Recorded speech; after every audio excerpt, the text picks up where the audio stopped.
Good evening, everyone, and welcome to another special episode of the Ball is Round. Today, we're delighted to be joined by FC Supra du Quebec's first head coach of its history, Nick Razzaghi. How are we doing, Nick? Good. Excited to be here.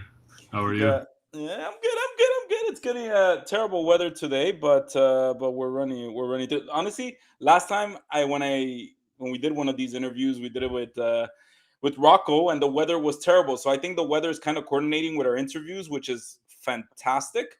But yeah, how you feeling, man? We got a month. I know we're gonna dive deep into everything, but how you feeling? You got a month left. The season starts in April, month rather sooner. How you feeling right now? I'm excited. We're starting our official preseason next week, so that's going to be good. Yeah. Until now, we've had a chance to see the guys like everybody knows, but next week is we call it official preseason. 5 weeks until our first real week of our season. So we're looking forward to that. Getting to a point where the group's coming together, club is coming together, our facility is going to be ready soon. Knock on wood. So things are going very positively. So I'm very excited. Yeah. How's Nick's off season been?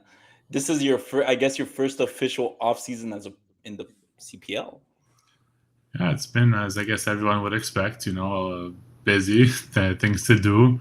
Of course, everyone knows. New team, new coach, new everything, new players. Everything is just new to everybody. So I do feel that everyone's pulling together in the club from Rocco, president, Mateo, sporting director, Nick DeSantis helping us out a lot, and then you have me and my staff. Rampton, who most people know as my right hand for many years, and then everyone else is just pulling along everything on board. Honestly, I think they all deserve a shout out because it's been a lot of work so far. Sandro, every day with the equipment, working on stuff. Davide in the gym.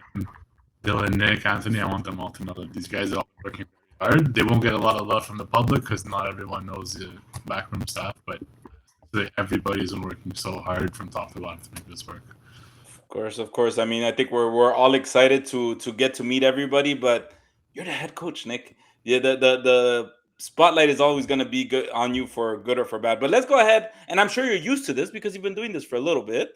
I mean, I know your name is coming out now more because of the team, and it's the new team in Quebec. Tell us a little bit about your past. How did soccer first come into your life? How did you get your start in the sport? Yeah, my dad, soccer player. He's still better than me to this day. So that's how I got started. He plays here, and back then, 25 years ago or so, when I started going to watch him, around here was all the first generation immigrants. Like we had the Italians, the Greeks, the Persians, the Portuguese, and so on and so forth. And these guys are 35, 40 years old, still playing like it's the World Cup final every weekend. Me was the Sport Expo in Laval that I was there the most often, which everyone knows is like the home of the World Cup.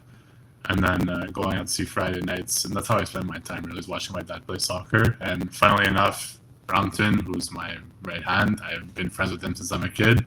His dad played soccer with my dad, and that's how I really got into the sport. So it goes into our heritage. And then look, as a player, I'm pretty terrible. I'm very open about that, but I do love the sport, and I love sports in general. So yeah, I did get inspired by that, and I played in Lakeshore, House League, goalie, below average, and then continued my career. And I started coaching at 17. I never looked back really. Nice.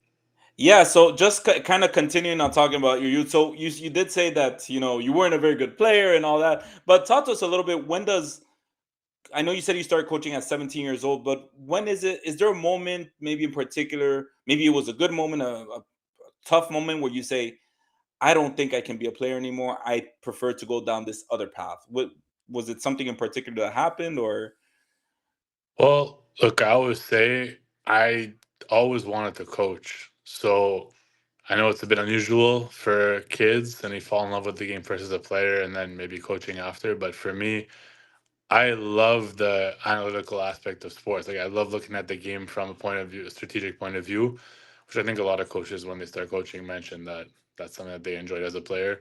But I love looking at the game from the outside. I love being able to affect the game from the outside, and I love the project aspect of coaching because coaching is a lot more than X's and O's, as everybody says, right? And Mhm. I felt able to express a lot of what I enjoy through coaching. So for me, even as early as 15, I reached out to a club. I was too young, but then at 17, a club gave me a chance to start. But for me, it was also something I really wanted to do, like playing. Maybe by the time I'm 10 years old, 11 years old, like it wasn't, I enjoyed it. I love the sport. I love sports, but I wouldn't say I was motivated to play at a professional level at any point. Okay. And now I kind of want to know that because again, you started reaching out at 15, you started coaching at 17, but I'm assuming that at that point in your life, you were probably more in a learning aspect of coaching than really building your own philosophy. At what point do you start maybe building your philosophy as a coach, who you want to be as a coach? And who would you say, it's a two-parter, and who would you say kind of influenced your philosophy as a coach? Yeah, I find that a really interesting question because I I don't feel I've changed tremendously in terms of how I approach coaching, which is trying to make the most of what I have and as well as learning and getting better. So I don't necessarily feel tremendously different. Obviously, I have a lot more experience and certain things that have worked for me and not worked for me. So I will maybe tend a bit more toward that. But for me, philosophy of coaching, I find it a bit challenging to answer because there's so many different realities, like I'm not going to coach the Supra the same way I'm going to coach Saint Laurent, the same way I coached Lakeshore or Point Claire when I was younger. I'm not going to coach the guys the same way I used to coach girls. Like it's just, there's a lot of things different. At the end of the day, I guess a few things I do believe in is that, soccer is part of a bigger picture of life. That's one thing for me that's important is that, yeah, I love soccer. I love my job. I am competitive. I want to win. I want to sell the best players. I want everything to be good. But at the end of the day, there's a life aspect to everything. That's the players have a life. The players are humans. I have a life. I'm human. And I feel that that's something that is important to me. Being around good people is important to me. Being able to have a staff that's not only really motivated by the project and wants to be there, but also guys with a sense of humor. People that I can come and joke with every day. So like, I'm not trying to make this sound like I don't care about soccer and the X's and O's. I do, but to me, it's more important what you're surrounded with. So I guess philosophy wise, that's how I see things. And after that, look, soccer is soccer. How I saw the game 10 years ago is different how I see it now. So I feel that in 2 years, whatever I say now will be different. So We'll bring you back and we'll replay this interview and say, "Look at you now, Nick," as opposed to how you were 10 years ago. But tell me a little bit because I know you touched point on a few places that you've coached already. It's always been in Montreal. Have Mhm. you ever had the chance maybe to explore outside of Canada or maybe outside of Quebec to coaching opportunities, or have you ever maybe tried your hand on that? And is there a reason in particular why you chose always to stay here in Quebec and build the sport here?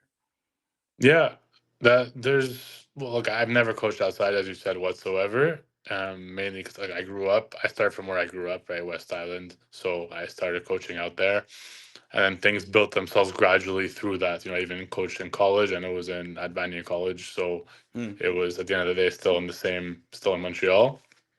But for me, look, I've taken course in Europe, I've taken a course in the US, so I've explored a bit outside because yes, I am very curious on what's in the outside world. I am open to anything in my future. At the same time, I guess why I'm here, I mean, look, at the start it's because, I don't have a reputation as a player or I've never been outside, so I have to start somewhere. Yeah. And then over time, I started to find myself here slowly, slowly. And then look, when a project like Supra comes along, it's a blessing because I've been through all the steps in my own province. Opportunity comes there. And I feel that okay, if it's a perfect chance to build on everything that I've been through and go forward. So I guess it's a combination of I have to start here and build something until like, I'm moving forward. So let's see where this takes me. And the future, maybe I'll still be here, maybe I'll be in Europe, maybe I'll be in the US, maybe I'll be somewhere else. I don't know. So I guess it's kind of just happened that way. And now that the project is d'ici pour ici, from here Yeah. for here. And I obviously, of course, feel very attached to that slogan and what it's about. So, Absolutely. And it's a project that was built on that slogan because it's people that believe in the talent in Quebec and more than anything, when I ask that question is because you're a person that has seen the talent here in Quebec over the years develop, you right? You've seen it at different levels. And how have you seen the soccer in Quebec changed? You know, we everybody talks about the MLS team CF Montreal, but now there's three professional teams. How have you seen from when you started coaching to today, maybe from a coach's perspective, how the sport has developed over the years here at in Montreal? It's been really interesting. You know, of course, when I grew up, I was watching Rocco play. That's when I started watching soccer professionally. Like I came to the Montreal Impact game, and there's Rocco, like, and I knew him from the beginning. You know, and I worked under John Lemniadis at Lakeshore, and John also big part of Montreal Impact soccer and so on. So that was what I started with, and to see it change, well, you know, it the whole concept of soccer in Canada is completely different now. You know, there's more soccer players and hockey players across the country. The popularity is soared. You know, Team Canada is the best example how well that they're doing. There's so much hope. Our players are in Europe. They're thriving. They're known. You know, there's so much happening in Canadian soccer as a whole. And in Quebec, I feel that, it's the same page, like, everyone knows the Kone Bombito. We've heard the story a million Mm. times on those two's progression. But, there's so many players from here that are starting to thrive on the outside world. Like a more subtler example, Sam Salter now going to Europe after a great season with Ottawa. It's a Quebec guy. So we do feel that there's a huge international exposure that wasn't there before. The game is bigger here than it was ever before. And I'm actually going to use the roses and the girls game as an example because I spent 8 years coaching in the youth women or youth girls, and at some point I was thinking, for these girls as good as they were, like I told myself it's too bad that soccer can't be a career for them at that point the way things were, and now 5 years later or 6 years later, seven of the girls I coached in Lakeshore, normal AAA team, are playing in the NSL. So, like, Oh, just the way soccer has grown here as a whole is incredible. And that's why I'm so happy, even for the women's game, that this happens. And then for us, CPL, having now a second professional men's team, it's phenomenal because, of course, it's two different levels, so it appeals to a broader group of people.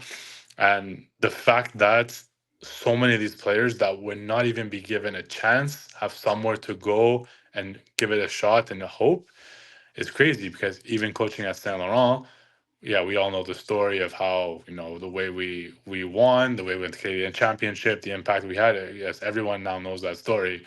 But those guys were 21, 22 and fighting for their careers at that point because people weren't really giving them opportunities, like not many of them. And no matter what anyone says on the outside, I'm I'm of the belief that these guys have incredible talent and are worthy of a chance.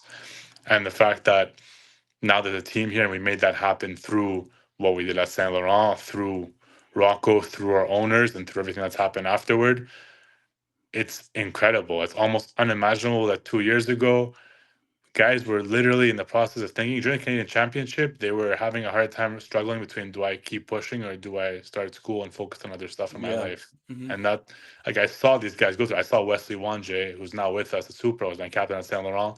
I saw it in his eyes. I said, oh, like this is hard for him. He's going back to school. He's not sure at this age, 23, 24, what do I do with my life? And it's not the only one that was in that situation. So to see how this has happened and see literal guys that were like, and girls that were, I'm done to, I'm going to make my life out of this and maybe there's more. It's the most unbelievable thing to a point that everyone that's been here really understands that it's so incredible. I think it's uncomparable. Also, the support that FC Supra du Quebec, and you as a coach and Rocco have received from former players, that it's almost a natural thing that you guys belong to this project because you guys work so hard, as you mentioned, with a lot of the girls and guys and boys side. Now, I do want to know something because before we get into the the good years of CS Saint Laurent, before CS Saint Laurent, was there any particular coaching experience that you would say made you grow as a coach, that made you develop? I know you mentioned a lot of programs, but was there one that you can remember right now that you said, this is where I really finally identified myself as this kind of coach, and I can still use those kind of things that I learned from then to today as a coach? Yeah, definitely. Even though I did have a lot of very, very great experiences, it was my 5 years with the Lakeshore Girls 2001 generation. That's what really, because when I started with them, it was 2013. So I was 21 years old. And that was my first time I was coaching an elite team because I worked my way from house league to A to double at that time, A double A, which now is LDIR, and even I don't know what's before that, to be honest, but LDIR, LDP. And it was the first time coaching an elite team. It was U13 double A girls. Had to qualify for triple A. It was my first time. And from who I was at day one at 21 years old to by the time I finished at 26, which was the longest I've ever coached a team, was 5 years. I was going from young adult to like starting to mature, starting to get my own life a little bit, and I learned a lot from those players, even from those parents, because I learned the hard way that you have to know how to deal with parents. And at first, I was like, let the kids do their thing, parents stay out. But then I realized that well, the parents kind of taught me that they are important because they're the ones that are going to help you form the child. They're the ones that live with the child. So as much as I want to keep parents away from stuff, which I understand, I learned a lot about how to work together and how to use what's around me and how to communicate. Those things were huge for me. And then soccer wise, I had 5 years to evolve. And again, my technical director was someone who played at the Montreal Impact, coached at the Montreal Impact, played on the national team, played overseas. So I learned a tremendous amount in terms of that because I was always pushed, I was always held accountable no matter what my age or situation. So I felt that experience from the time I started to the time I finished, I was completely different. I learned a lot about discipline, a lot about, even how to treat girls and guys. They are different, but at the same time, girls are tough too. You have to know how to respect them, but also how to push them. And I feel that those lessons have served me well with guys because they are different, but at the end of the day, the ability to understand all these things has given me a lot. And that experience led to me, at the end of the day, jumping eventually to Saint Laurent semi-pro men because I went from girls to men. So that experience, I would say, was the one that really formed me. Now, I know you keep talking about Rocco, and you saw him playing in the Impact and all that. Rocco and you have been linked for a very long time. Does this still hit you that when you look at at Rocco and you say, "Whoa, he's my boss now," and I watched him play as a professional soccer player. And how did that relationship first start? How did you guys come together? Well, it's kind of a funny story actually, because Rocco's very good at remembering people, and we were at one of those stages that they have at Soccer Quebec.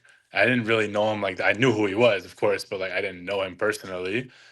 But I just said, "Hi, how are you?" He said, "How's Lakeshore?" Like, because Rocco just knows every detail, and I said, "I'm not there anymore." He's like, "Oh, you're not. That's you. That's not there anymore." I said, "Okay, let's meet up and let's talk." And then we had some conversations. Long story short, I didn't come the first year, and this was a COVID year, and I decided to take time for myself.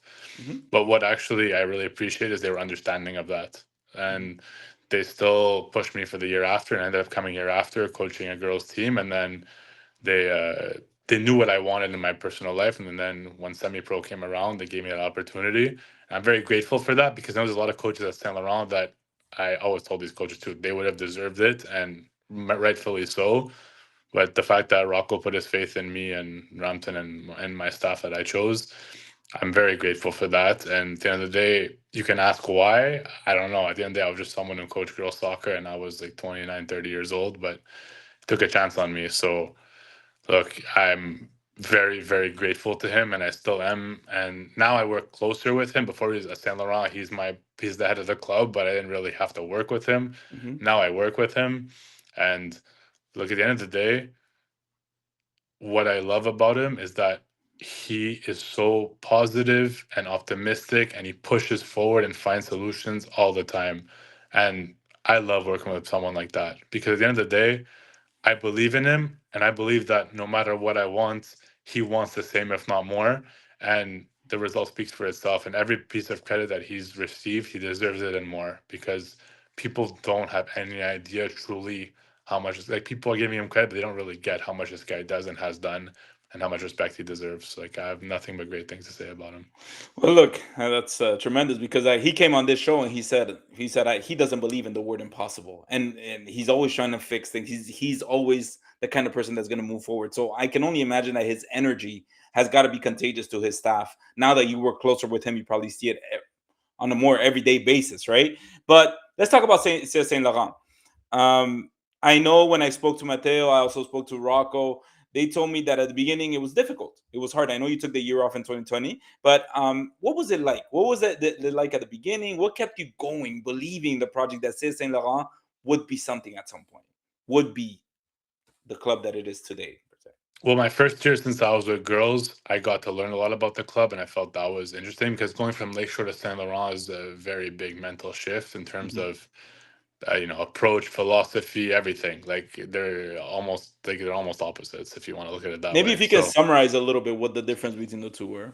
yeah, well, besides the more clear stuff that Lakeshore, we were phenomenal and dominant on the girls' side, Saint Laurent dominant on the boys' side.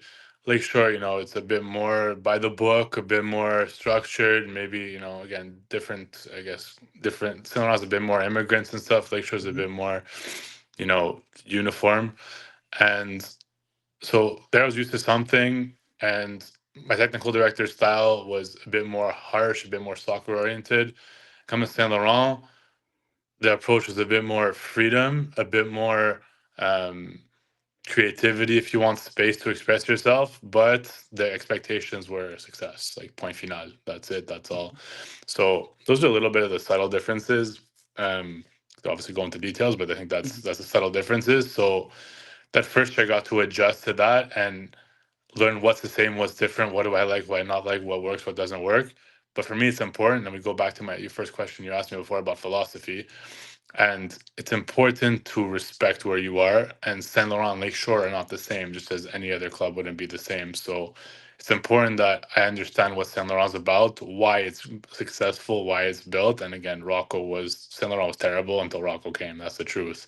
And then Rocco, along with someone that's also been influential in my career, was Rui Souza, the president at the time, who was one that pushed a lot for me to be there. And through these guys and their work, I learned a lot about the club and what made it there. So I had a bad first year thing. So coming into semi pro with no program, nothing first year, and no experience in the guy's side, like zero, I at least had a base of the club to work with. And it was a lot of figuring out on the fly.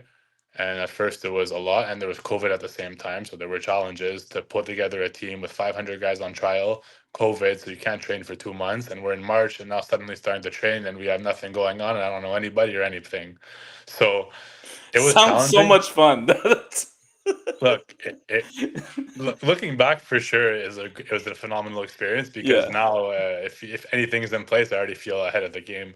But Yeah. in Saint Laurent, Mateo was the chief of the orchestra. He was the head of the semi-pro program. He was the one that, of course, hired me even with Rocco, but Mateo was the one that was charging the program. He's the one that put things in place. And at first, it was not a huge staff. It was him, couple of guys helping him maybe once in a while, and it was me, and Ramthan would help out as well. So we kind of had to go through everything together at first. So we lived a lot, and that's why even to this day, like we've worked together so much that we have a deep understanding of each other.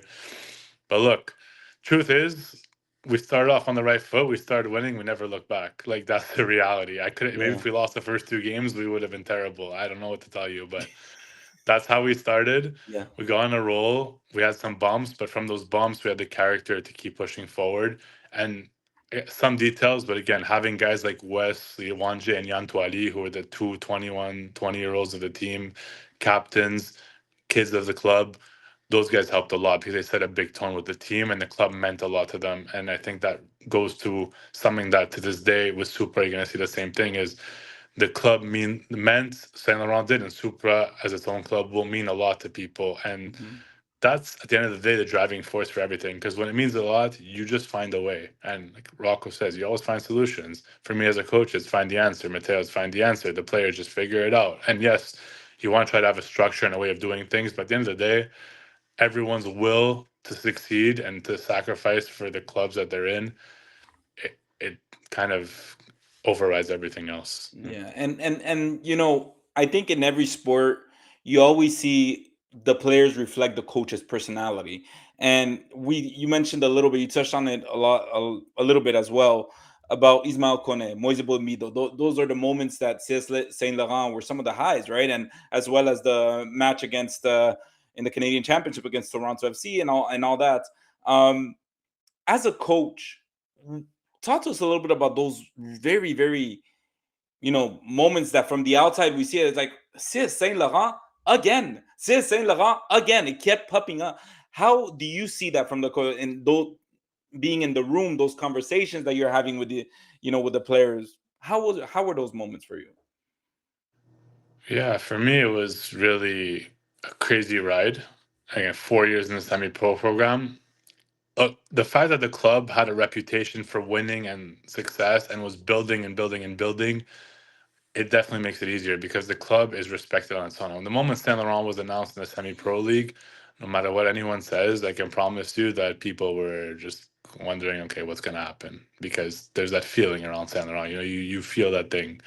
So the foundation that was built, the generations of good players, I think Kwame is someone at Saint Laurent deserves a lot of credit for what he did, Mhm. and all that led to, okay, we're coming in semi-pro. Guys want to come back home. Moise actually said he wants to come back and play semi-pro, but then he ended up playing now in France. So, but that's how fast Oh. things go. Yeah. Darn That's it. how fast things go, which is Yeah. incredible to think. But like Yeah. a guy like that, look where he is now, and Mhm. he just said, "I want to come home." Like that's what the club meant to them before we were even there. So to walk into that, you already feel very powerful and well surrounded. And then look, the 4 years each had their own story, right? The first year was just this new team coming together through COVID, very young team. Like the core of the team was 21, the captain was 22, and no one on our team had won the league. And we're coming in fighting for the title. And just that whole ride of emotions, figuring stuff out was intense. We were all drained by the end, but it was a great story. Year two, we loaded up the roster, and year two is where everything kind of started because year two was we had a lot of guys that did well year one, the Loicks, the Yans, the guys everybody's knows, and no one even got a preseason. No one got nothing from any kind of pro team anywhere. And we're like, okay, well, now we have so many good players. We have signed more players, and no one's getting their chance. So it's like, guys, look, like we all want to go pro here. We all want to go to the next level. We're gonna have to do it together. So that's when we kind of had a mission. So all this plays into a bit how we got to here today because we all know that the success of Saint Laurent and Toronto game kind of propelled an opportunity for Supra amongst again the owners investing the money and really thankful for that and all that. But that background story is so important because Supra is a new club, but there is already a story behind it. It's people that made something out of nothing, that forced their success, that just found a way to get there and made it happen. The thing that everyone, like Rocco said, impossible is not his vocabulary, but it's stuff that in the world's eyes sometimes it almost seems impossible. So it really felt like a journey. We didn't know it was going to lead here. We were just doing our very best and digging into ourselves to try to get our dreams to happen. So now that it's here, it's really special because we were all part of creating it. And I think these stories are important for everyone to understand, not because it's about Saint Laurent or anything. Like Supra is about all of Quebec, and that's clear. Like this is not about Saint Laurent. No matter where we've all been, it Mhm. doesn't matter now. It's about every club in Quebec, and you're gonna see that by the trials we did. We saw it by the games we're playing this summer in different locations. We're gonna see it, and the players that we have on the team. It's gonna be clear, but it's understanding that there is a DNA. There is Rocco talks about La Grinta a lot. And just that will to fight, that grit, that extra push, that beyond the talent, beyond the all the stuff that we see, there's just that thing that we all have that propelled us here and will propel us even further. Right. And before we get into the fun stuff of FC Super, I just want to talk one last thing about say Saint Laurent. What is one thing that you would say you would maybe not one thing, maybe a few things that you took away from your experience at Saint Laurent that you're bringing with you to FC Or Super du Quebec? I don't even know where to start. There's so many things where I talked a lot about, of course, the energy of Saint Laurent, the power, the confidence. I do feel that definitely was a learning experience for me and how to own that.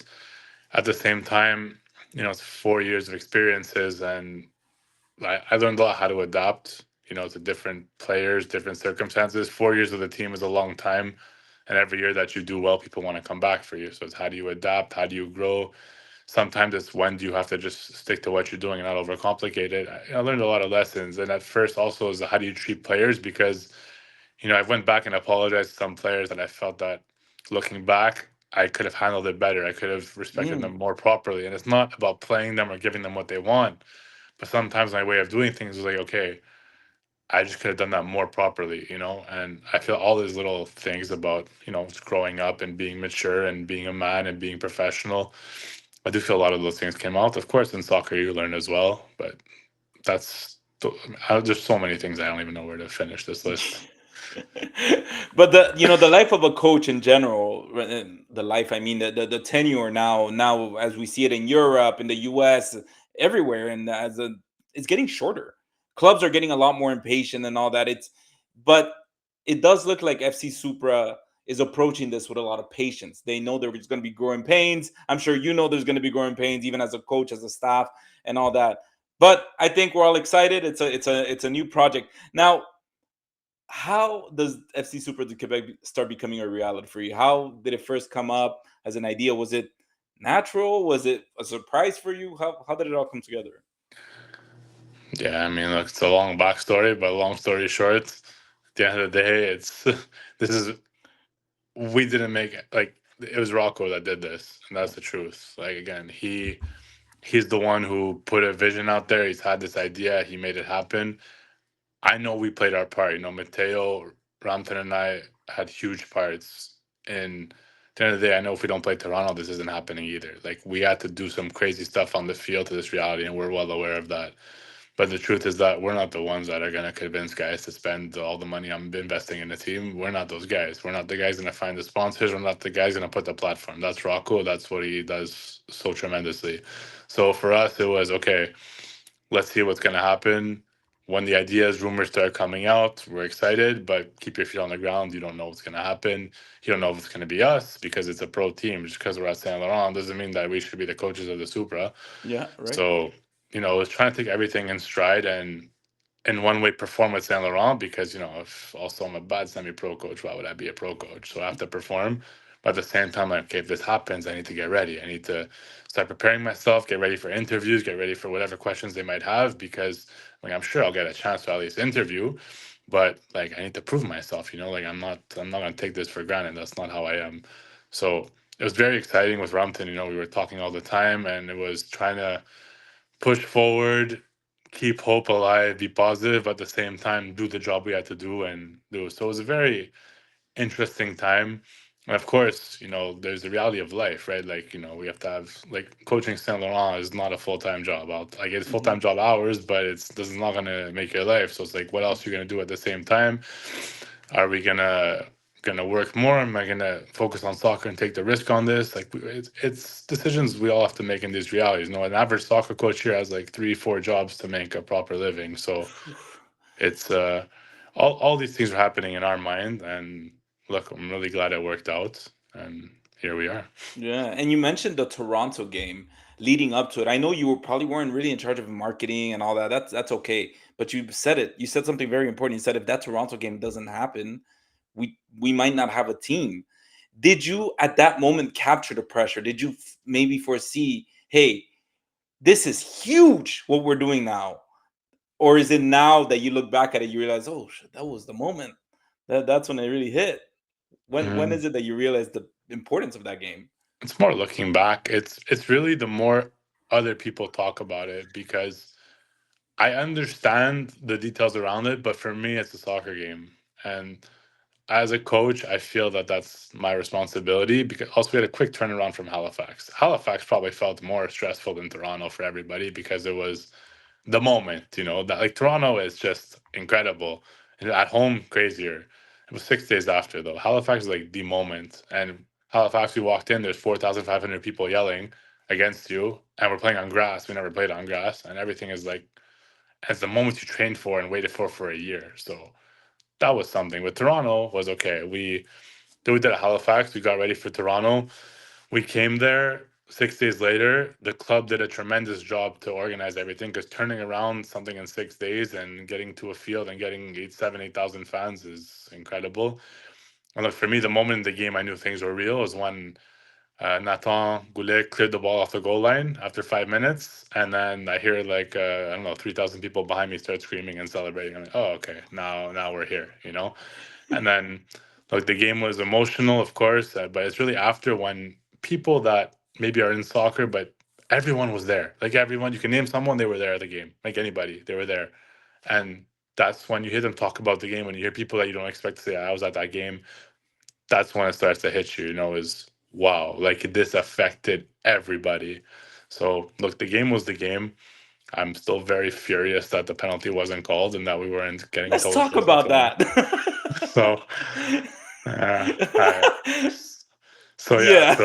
so Yeah, that yeah, I that got it. moment was, look. I have to go back on the video session and say, guys, no matter what happens, you have to still defend. You took the goal right after, but like in my head, I'm like, yeah, that's a penalty. It's 1-1, and hopefully, and this game is just some great thing. I really regret not scoring at home.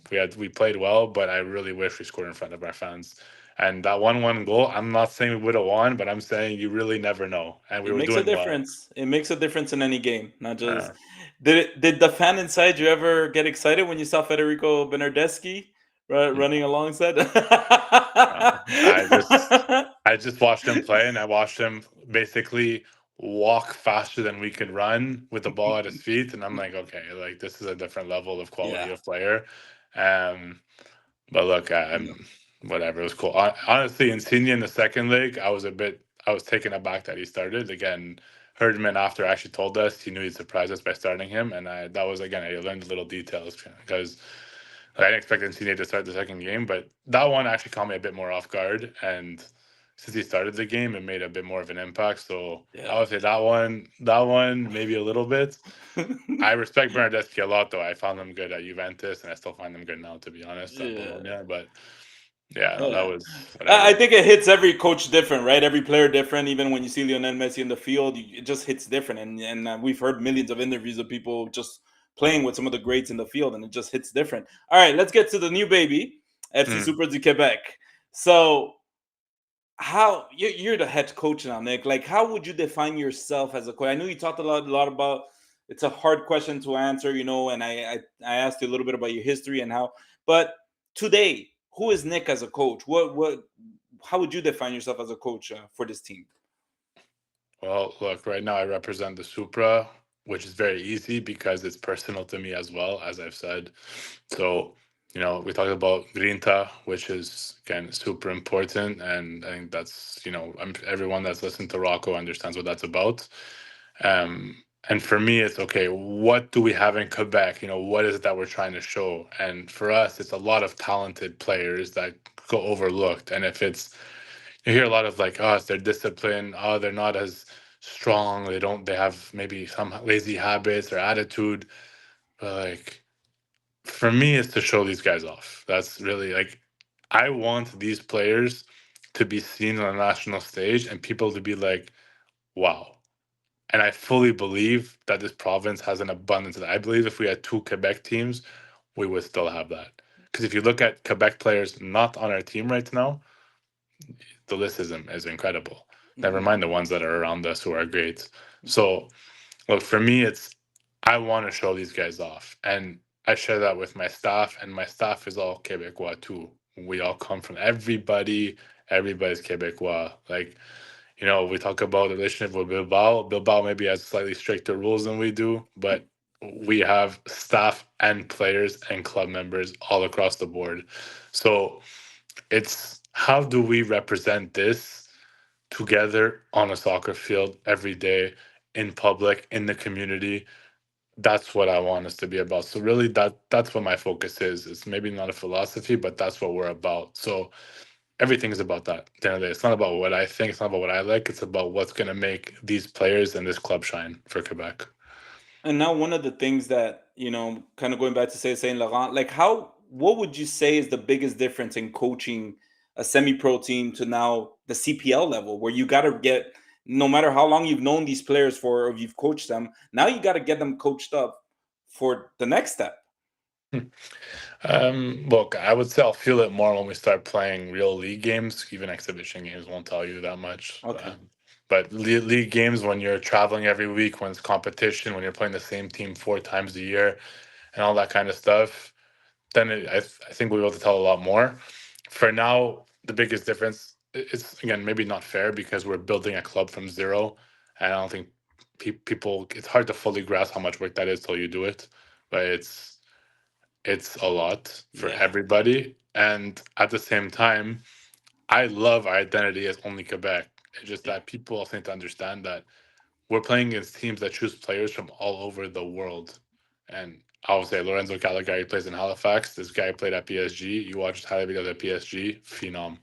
Hmm. So it's just one example of many, and there's not going to be an excuse of any kind. Like, I'm not Right. saying this like I have an issue with it. There's okay, I like that we're doing this. I love that we're doing it. Even my point being is that we're coming at it with a certain approach. I believe in it. The club believes in it. People here believe in it. Just that technically, we're at a huge disadvantage. Yeah. Technically, so all these things, it's about how do we manage all this stuff? How do we put our energy in the right places? How do we prioritize at this moment in time? And of course, the fact that it's an everyday job and it's, there's responsibilities, there's your image, there's, well, podcasts and interviews. It's all that stuff that we have to adapt to, and it's people notice everything we do. Like now, I just assume that whatever happens, everyone's gonna know in the world. So it's how do you manage all this stuff out there? Yeah, well, I mean, it's on a much bigger level. Now, that was obviously my question, right? Do you think that's a disadvantage? But I think you kind of answered it, right? It's a disadvantage, but people have to understand it, that you understand that. You understand that it's now, as as a coach, what are maybe some of the things that you want to accomplish this season? Now, obviously, you're always going to want to win it every game, right? But what would you haven't even kicked the ball yet? There hasn't. You've only had the exhibition games that you mentioned. But is there anything that you would define you could use now to define as a success for this season, for this inaugural season for FC Supra du Quebec? Yeah. Before I answer that, though, I want to make it clear it's a disadvantage in theory, but it's Right. up to us to make it our advantage because there's everyone's behind this. So it's up to us to turn it to our advantage, and I believe that we will. That's, I think, important to put out there, that it's not it's a disadvantage only in some ways. But for this season, look, the biggest thing is representing ourselves properly. It's identity on the field. It's how we play. It's how we act. It's how we carry ourselves. It's our body language. And it's at the end of the day, if we go out there and give everything and the people respect that and see that, they're gonna love it. And at the same time, yeah, look, we're not here to be a bunch of losers. Like, we need to win games. We need to be competitive. We need to fight for something. Like, that's what is expected of any sports team. And we're not gonna be naive enough to say, yeah, it's our first year, give us 3, 4 years. Like, none of us are like that. We Mm. understand things take time. We do know that next year will probably be a lot better place than this year, and so on and so forth. Like, it's going to be a huge difference in a year, of course, but we don't think that way, and we never will. And it's up to us to be competitive and respectable and fight with pride and show good soccer on the field, and that has to be all the time. It's going to be a challenge to keep that rhythm from day one to day, I don't know what, 10 months later, but that's what we have to do, because this project is it's a symbol of hope for a lot of people. It's something that we've been waiting for, something that people need, people want. So we have to respect that from the beginning. And we won't be perfect. We'll make mistakes, and that's fine as long as we keep fighting. Right. And I did ask, I want to kind of connect it with Rose FC. I'm taking a lot of your time, Nick, and I'm really sorry about that. But Okay. I asked Robert Rossitoyi last week, head coach of Roses FC. I was like, what's the biggest difference from your first year with Roses FC to now heading into the second offseason? And one of the things he told me is, well, last year we were building a team from scratch. So we had to focus on putting cones here and all that. This year I can just focus on soccer because everything's already set up. Do you feel, I know you said there's a lot of hard work and a lot of people might not fully understand what it takes to build. Do you feel that you will get to that point of being able to just focus on coaching soccer instead of the rest of the stuff of building a team that goes with it? Well, it's definitely going to become a bit easier. And again, I guess the subtle difference is that we're a new team, but in an established league. Hmm. So, and we joined end of September, and I was hired end of October. So I guess our timeline is a bit difficult, and again, in theory, Yeah. because it's not rushed. It's just later than normal, right? Catching up. Yeah. So Mm. I'm obviously next year will be more stable, have more reference points, more rhythm, and that's of course going to become a bit easier to focus on certain things. But at the same time, I believe this, and I kind of lived it with Saint Laurent. Is you never really know what's going to happen. My fourth year was as hectic as the first, but for different reasons. Maybe I knew the league better, but there's a lot of things I didn't expect happening. So I do agree that things get easier in theory. In theory, but at the same time, I think every year and every situation presents its own challenges, and it's up to us to identify them and take them on the best way possible. And who and how do you, Nick, get ready for how does someone like a new coach in the CPL get ready to coach in CPL games? Do you watch CPL games in the past? Maybe you've already watched CPL games. do you have to maybe reach out to other coaches in the CPL to kind of get their idea as to what coaching is like in the CPL? Can you I'm maybe pretty give us sure a they little wouldn't insight? talk to me. I don't think. Blocked your So number already. Damn. yeah. So no, look. Um, it's a mix of everything. Of course, my main priority is getting the Super off to the right start, building a foundation in terms of our environment, and then on the field. And then we can start to worry about what our competition looks like because, yeah, you have to have an eye on everything and try to get ahead, but you also have to walk before you can run. And we have to put things in place correctly because it's a project. It's not just about a few soccer games. So my priority is the Supra, the guys at the Supra doing things right. Coming again, now we're starting a real preseason in March. It's our first real preseason where it's 4 or 5 weeks intensive, and you work towards something. So it's just taking things one step at a time and doing things the best we can. And yes, using the help that you can get. So if it's players with experience, if it's staff, if it's Nick DeSantis, like I said, is a huge, huge, huge, huge help because he's been through everything with CF Montreal. He's worn the badge on his heart for years. He understands what it's about. So his experience is really great. And, we're working on adding more experience to our staff. So all these little things are helping us tremendously. People from the outside have been wonderful. Like I want to mention like Mike Moretto, for example, someone that has been helping Legend. us out a lot. Yeah, and it's just there's been guys that have no personal vested interest that have taken time to help us, and we're really grateful for that. And at the end of the day, it's just using everything we can to just build step by step. Well, look, the excitement is there. People are very hyped up about FC Super because it's un club d'ici pour les gens d'ici. And if I said that right, I apologize. But it's an exciting project. It's new, and you're in charge of the squad. And I'm sure we're gonna have very exciting moments this season. Everybody's excited to see what FC Supra du Quebec can do. Nick, thank you so much for joining us. I just have one last question for you: Hmm. spaghetti or poutine? Oh, I Hey. I had a poutine today. It was really good, but All right, tell us your um, spot. Where's your spot for that poutine that when you're craving it and you can't get it out of your head? well, today I tried somewhere new, but it was very good. This was a Royal Burger in Ooh, St. Leo. That was writing you that down. should definitely try that out. Great burger and an excellent poutine. All right, so you heard it here first. Nick prefers poutine over spaghetti. No, he didn't say that. I'm putting words in his mouth. But Nick, thank you so much for joining us tonight. It was great knowing you, and we're excited for the season. We're excited for you to get to your first win and go through some definitely adventures, if we can call it that, in the CPL. Thank you I again. appreciate it. Thank you for having me, and thanks for everything that you're doing for soccer.